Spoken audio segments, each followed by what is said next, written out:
여러분, 흔히들 의지력이 성공의 가장 중요한 열쇠라고들 하잖아요. 그런데 과연 그럴까요? 오늘 우리가 아주 기상천외하고 솔직히 좀 황당하기까지 한 심리 실험 하나를 파헤쳐 보려고 하는데요. 이 실험 결과를 보고 나면 여러분이 굳게 믿고 있던 그 의지력이라는 게 얼마나 얄팍한 환상인지 깨닫게 되실 겁니다. 자, 흥미진진한 이야기 바로 들어가 보죠. 자, 한번 상상해 보세요. 지금 여러분 눈앞에 아주 날카로운 칼들이 놓여 있습니다. 그리고 목 뒤에는 닿기만 해도 스르륵 잠들 것 같은 너무나도 푹신하고 편안한 마사지 베개가 닿을 듯 말 듯 놓여 있는 거예요. 이런 상황이라면 여러분은 과연 얼마나 오랫동안 이 공포와 유혹 사이에서 버틸 수 있을까요? 믿기 힘드시겠지만 이 말도 안 되는 상황이 실제 실험실에서 벌어졌습니다. 그럼 도대체 이 기상천외한 심리 테스트가 어떻게 진행된 건지 그 세팅부터 한번 자세히 살펴볼까요? 실험 방식은 이렇습니다. 참가자는 목에 그 푹신한 U자형 메모리 폼 마사지 베개를 두릅니다. 그리고 테이블 라이프 3개랑 과도 하나가 날이 훤히 보이게 세팅된 탁자를 마주보고 앉는 거죠. 분위기를 잡으려고 옆에서 다이아몬드 샤프너로 칼을 서걱서걱 가는 소리까지 들려줍니다. 규칙은 아주 심플해요. 20분 동안 눈을 감고 있어야 하고 목 받침대는 절대 만지면 안 되고 칼 쪽으로 고개를 돌려서도 안 됩니다. 언뜻 들으면 꽤 진지하고 엄격한 과학 실험 같지 않나요? 근데 진짜 고문은 이제부터예요. 5분마다 귓가에 대고 칼이 아주 잘 드는 상태입니다 라는 소름 돋는 안내 방송이 나옵니다.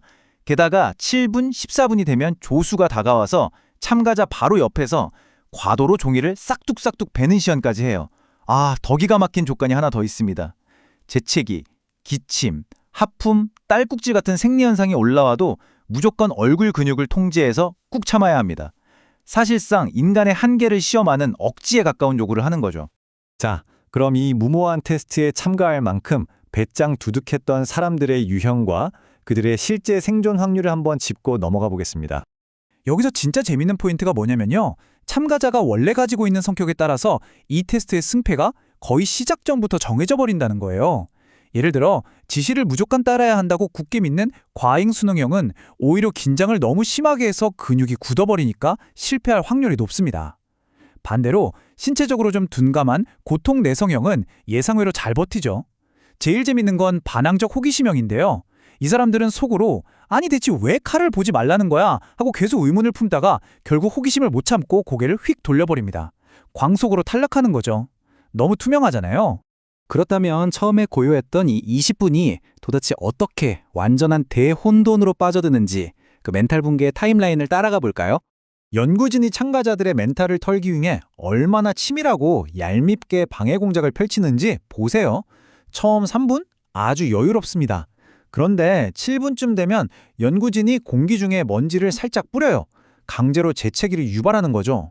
12분에는 아까 말한 그 종이 베는 시연을 해서 긴장을 살짝 풀게 만들고 꾹꾹 눌러 담았던 하품이 터져나오게 유도합니다.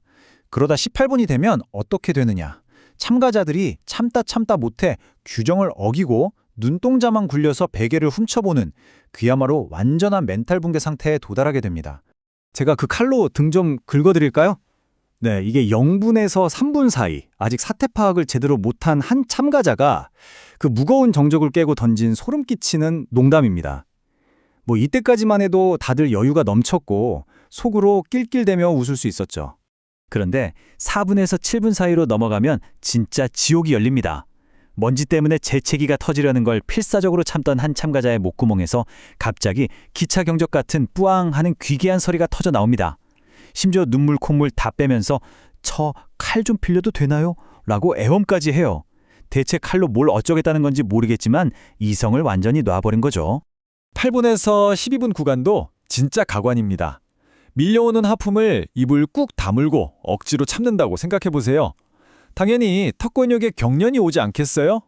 한 참가자는 이 경련 때문에 입꼬리가 딱 고정돼 버려서 마치 영화에 나오는 소름 끼치는 광대처럼 기괴하게 웃는 표정으로 칼을 노려보게 됐습니다.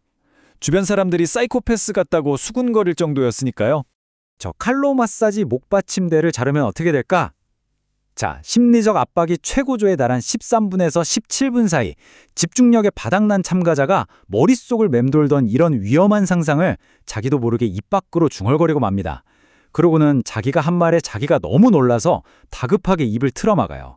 그야말로 극한의 스트레스가 만들어낸 블랙 코미디죠.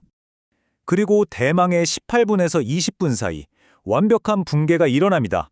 손을 못 쓰니까 한 참가자가 발을 뻗어서 베개를 밀어내려다가 그만 중심을 잃고 쾅 엎어져 버려요. 하필이면 팔꿈치가 그 칼세트 위로 떨어졌고 아, 나 죽나? 하면서 처절한 비명을 질렀죠. 다행히 무딘 칼이라 다치진 않았지만 지켜보던 사람들 모두가 빵 터지면서 이 진지했던 실험은 완전히 산산조각이 나고 말았습니다. 그렇다면 여기서 아주 중요한 포인트. 이 난장판 속에서 살아남은 생존자들은 도대체 어떻게 버틴 거고 탈락자들은 왜 그렇게 어이없이 무너졌을까요? 그 뒷이야기를 좀 살펴볼게요. 진짜 놀라운 게 뭔지 아세요? 끝까지 버틴 사람들이 뭔가 대단하고 초인적인 의지력을 발휘한 게 아니었다는 겁니다. 칼이 무섭다기보다 그냥 이 상황에 너무 지루해서 꿀잠을 자버린 사람이 있었고요. 고개를 돌리지 말랬지 눈을 굴리지 말란 법은 없었다면서 눈동자만 굴려서 칼을 확인하는 아주 얍삽한 꼼수를 쓴 사람도 있었죠. 또 성악가나 잠수부처럼 직업 특성상 재채기를 선천적으로 잘 참는 신체적 이점을 가진 사람들도 통과했습니다. 그러니까 이게 순수한 의지력의 승리라기보다는 그냥 요행이거나 아주 기술적인 성공에 불과했던 겁니다. 실패한 사람들의 이야기도 진짜 짠하면서 웃깁니다. 딸꾹질을 억지로 참으려다가 갑자기 꼭 하는 기괴한 소리와 함께 들고 있던 칼을 바닥에 떨어뜨리고 스스로 충격에 빠진 사람도 있었고요. 너무 편안해 보이는 목받침대의 유혹을 참다 못해 그걸 마치 칼처럼 손에 쥐고 허공을 베는 신용을 하면서 심리적인 대리만족을 느끼려다가 결국 탈락한 사람도 있었습니다. 근데 제가 꼽은 최고의 명장면은 바로 이겁니다. 시작할 때 나는 의지력이 엄청나게 강하다며 자만하던 참가자가 있었어요. 이 사람이 무려 19분 동안 정말 완벽하게 유혹을 참아냅니다. 그런데 딱 20분이 되기 직전에 연구원이 축하합니다라고 말을 건네자마자 다행이다 하면서 긴장을 확 풀더니 그 금지된 마사지 베개에 턱을 푹 파묻어버린 거예요. 19분 59초 동안의 노력이 그 알량한 자만심 때문에 마지막 1초를 남기고 허무하게 날아가 버린 거죠. 이 와중에 규정의 빈틈을 노린 황당한 꼼수 시도들도 속출했습니다. 연구진의 허를 찌르겠다면서 칼을 의자 다리 밑으로 치워버리고 목받침대를 무릎 위에 올려놓은 사람도 있었고요. 심지어 목받침대를 모자처럼 머리에 푹 뒤집어 쓰고는 이러면 칼이 안 보이니까 규정 위반 아니잖아요 라고 당당하게 따지는 사람까지 있었습니다. 다들 도구를 어떻게든 오용해서 이 상황을 피해보려고 애를 쓴 거죠. 자, 이제 조금 진지하게 이 현상의 핵심을 짚어보겠습니다. 결론부터 말씀드리자면 우리가 맹신하는 그 의지력이라는 건 환상에 가깝다는 겁니다. 우리는 흔히 굳은 자유의 의지나 강한 멘탈, 엄격한 규율, 그러니까 의지력만 있으면 어떤 시련이든 다 이겨낼 수 있다고 굳게 믿잖아요. 하지만 현실은 다릅니다. 이 극단적인 실험의 결과가 명확히 보여주듯이 그리고 어쩌면 우리 일상생활에서의 성취조차도 이 왼쪽에 있는 의지력보다는 오른쪽에 있는 것들, 즉 생물학적 기질, 주어진 환경, 그리고 운 같은 조건들의 조합에 훨씬 더 크게 좌우된다는 뜻입니다. 자, 그럼 탈락한 사람들을 위해서 아주 논리적인 변명을 좀 해볼까요? 이 사람들이 도덕심이 부족하거나 정신력이 나약해서 실패한 게 절대 아닙니다. 그냥 선천적으로 남들보다 재채기 반사가 예민하게 태어났거나 어릴 적 칼소리에 놀랐던 트라우마가 우연히 발동했거나 아니면 그저 전날 밤에 커피를 너무 많이 마셔서 쏟아지는 하품을 주체하지 못했을 뿐이에요. 자기 잘못이 아니라 그냥 생리학, 과거의 환경, 그리고 카페인에 억울하게 배신당한 것뿐입니다. 이 모든 상황의 아이러니를 요약해주는 기가 막힌 펀치라인이 하나 있습니다. 그 엄청난 유혹을 이겨내고 끝까지 테스트를 통과한 우승자에게 부상으로 실험했었던 그 무시무시한 칼 세트를 선물로 줬단 말이죠. 그랬더니 이 우승자가 받자마자 뭐라고 했는지 아세요? 저 이거로 당장 이 목받침대 다 찢어버릴래요.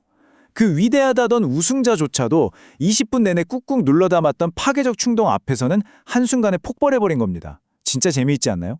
자, 이제 오늘 해설의 핵심 결론을 내리겠습니다. 성공이라는 건 개인의 빛나는 자유의지가 만들어낸 영웅적인 스토리가 아닐지도 모릅니다.